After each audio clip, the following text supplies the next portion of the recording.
Hello everyone, this is Ashwati from Unity Women's College Manjeri. The current lecture is based on the textbook Writing for Academic and Professional Success. The chapter is Unit 6, Mechanics and Conventions of Writing. When you are confronted with the question, why do you learn this particular chapter? There are a couple of answers. When a student steps into the sphere of writing, in order to produce effective academic content, it is essential to learn the mechanics and conventions of writing. Effective writing depends on effective use of punctuation marks. So, learning the basic principles of using punctuation marks enables students to write with clarity. Knowledge about different style guides such as MLA or AP would help the student to upgrade the writing to the level of academic writing. Understanding the ideas associated with the choice of the document, which can be used for the writing, and the restrictions related to the use of documents help the student avoid errors, appear authentic, and sound professional. So, in this chapter, you will learn the fundamentals of writing. They include the rules of punctuation, various academic styles, importance of academic integrity and plagiarism, and significance of proofreading. Now, let's look into the details of punctuation. Why punctuations? When you communicate through spoken or written medium, the primary aspect that you should consider is this: your message is communicated to the listener or the reader as in the way you intended to communicate it. In the spoken language, we use pauses, intonation, voice modulation, gestures, and actions for clarity. But in the written communication, the punctuation marks serve the purpose of all of them. There are two issues identified as related to the use of punctuations in the ordinary context. Number one, omission of punctuation marks where they are required. Second one, wrong use of punctuations. As a result of these two pitfalls, miscommunication happens. Sometimes that will be fatal too. Because of this reason, the punctuation marks are called the traffic signals of communication that tells the driver pause, stop, slow, and move. Let us look at an example. You must have noticed certain directions on what should be done and what should not be done while you drive. Compare the following: no U-turn, no U-turn. The meaning of the second one is exactly the opposite of the first one. The meaning change was effected by means of a comma.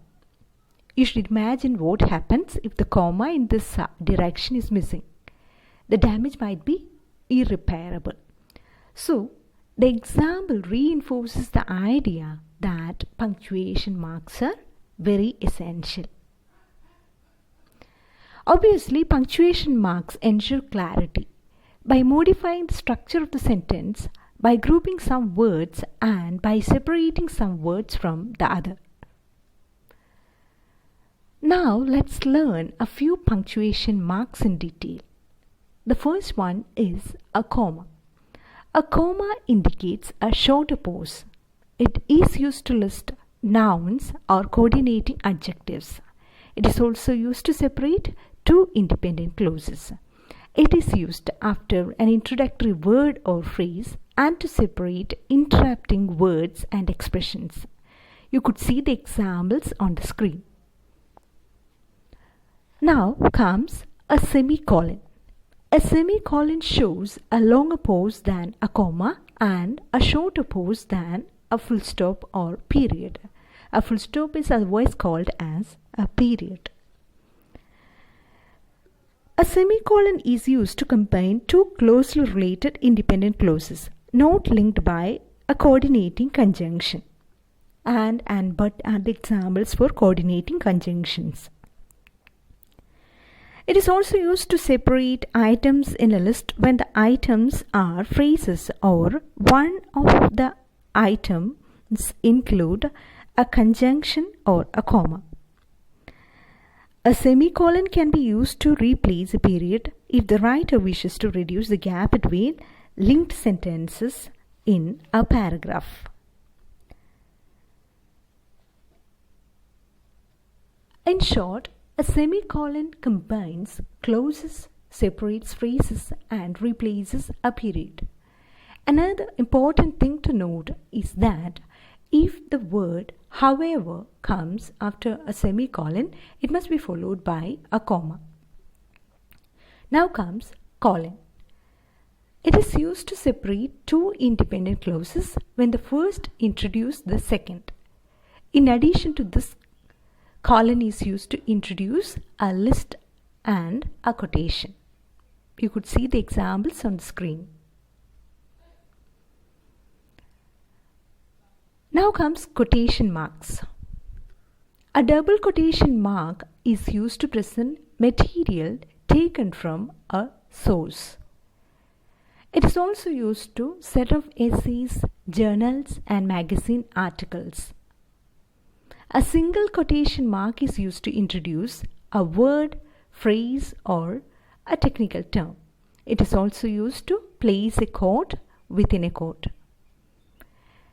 Apostrophe functions as a marker of contraction or possession. In plurals of number, letter, symbols, abbreviations, or a word presented as a word, we will be using apostrophe. We have to note that the possessive forms of personal pronouns do not use apostrophe. Next is parenthesis. Parenthesis provides additional information generally. In academic writing, it is used to provide in-text citations. Text in brackets or square brackets provide clarification. Translation, parenthesis within parenthesis, or a change in capitalization. Now we will be moving to different types of dash. Dash or em dash is, though slightly less formal, used instead of parenthesis. En dash replaces comma, colon, or parenthesis.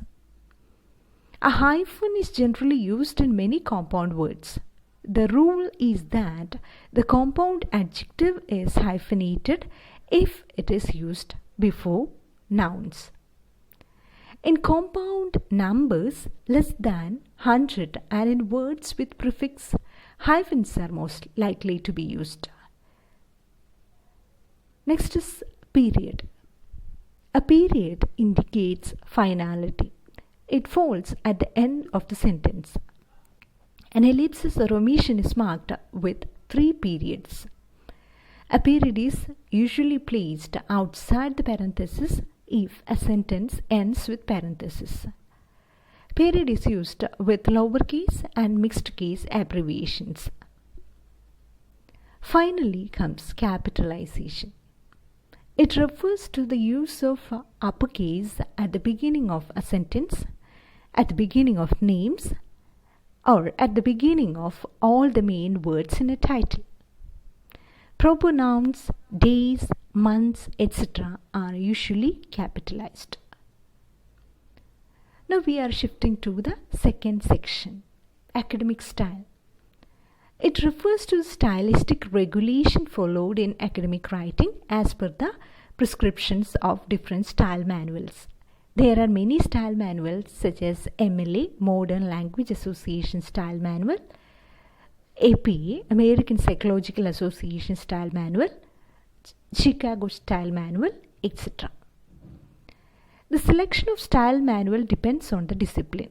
While scholars from humanities prefer MLA, those from science and social sciences largely go for APA.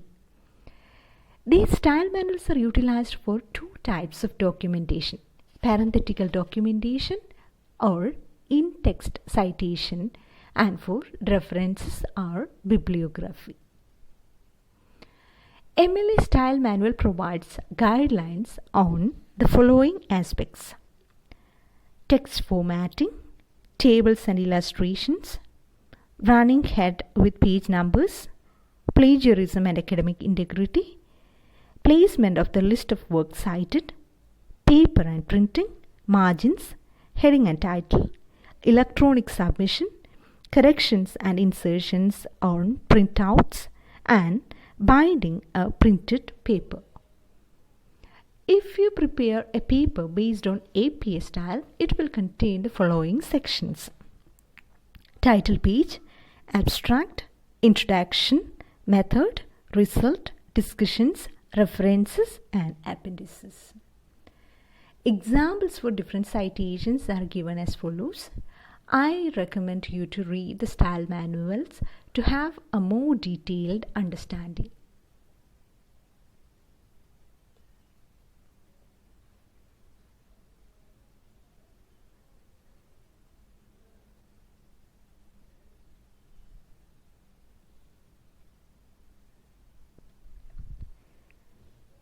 Academic integrity, that is the next topic. Academic integrity refers to the ethical standards to be maintained while doing research and publishing research outcome. It is about ensuring the use of fair means for writing without using plagiarism. Plagiarism is academic theft, that is using copied material and pretends it to be original. Plagiarism is academic dishonesty, whether intentional or unintentional. So the excuses taken on the basis of sources or authorship will not minimize the gravity of the offense. Now coming to the final area, proofreading. Proofreading is an integral activity of research writing.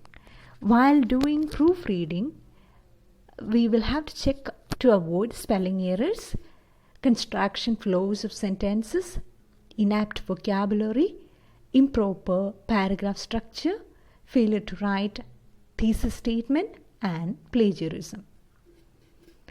By following the conventions of writing, everyone is able to produce impressive and flawless academic papers.